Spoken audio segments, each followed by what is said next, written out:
தொழில் தொடங்குவது சுலபமாகியுள்ளது. ரூபாய் 20 லட்சம் வரை கடன் தரும் முத்ரா திட்டம். சிறுதொழில் முனைவோருக்கு முத்ரா திட்டத்தின் கீழ் 20 லட்சம் வரை கடன் பெற முடியும். 2024-25 நிதியாண்டுக்கான பட்ஜெட்டில் பல்வேறு கவர்ச்சிகரமான அறிவிப்புகள் வெளியாகி இருக்கக்கூடிய நிலையில் அதில் கவனிக்கத்தக்கக்கூடிய ஒன்றாக உள்ளதுதான் முத்ரா கடன் திட்டம். இதன் வரம்பு அதிகரிக்கப்பட்டுள்ளது. சிறுதொழில் தொடங்க உள்ள தொழில் முனைவோருக்கு மத்திய அரசின் திட்டமான முத்ரா திட்டத்தின் கீழ் எந்த ஒரு பிணையும் இல்லாமல் தொழில் முனைவோருக்கு கடன் அளிக்கப்பட்டு வருகிறது.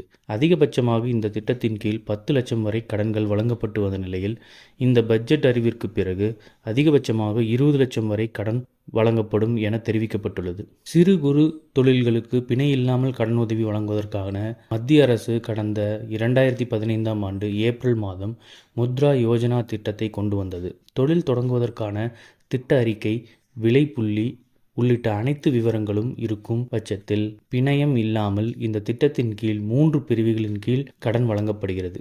சிசு, கிஷோர், தருண் என்ற 3 பிரிவுகளின் கீழ் வங்கிகள், வங்கிசாரா நிதி நிறுவனங்கள், சிறு நிதி நிறுவனங்கள் இந்த திட்டத்தின் கீழ் வழங்குகின்றன. சிசு பிரிவின் கீழ் ரூபாய் 50,000 வரையிலும், கிஷோர் பிரிவின் கீழ் ரூபாய் 5 லட்சம் வரையிலும், தருண் பிரிவின் கீழ் ரூபாய் 10 லட்சம் வரையிலான கடன்கள் வழங்கப்பட்டு வந்தது. 2024-25 முழு பட்ஜெட்டை தாக்கல் செய்த நிர்மலா சீதாராமன் சிறு குறு நடுத்தர நிறுவனங்களின் வளர்ச்சியை ஊக்குவிக்கும் வகையில் முத்ரா திட்டத்துக்கான கடன் வரம்பு ரூபாய் 10 லட்சத்திலிருந்து 20 லட்சமாக உயர்த்தப்படும் என்று அறிவித்துள்ளார். இதுவரையில் முத்ரா திட்டத்திற்கான கடன் வரம்பு தருண் பிரிவின் கீழ் ரூபாய் 10 லட்சமாக இருந்தது.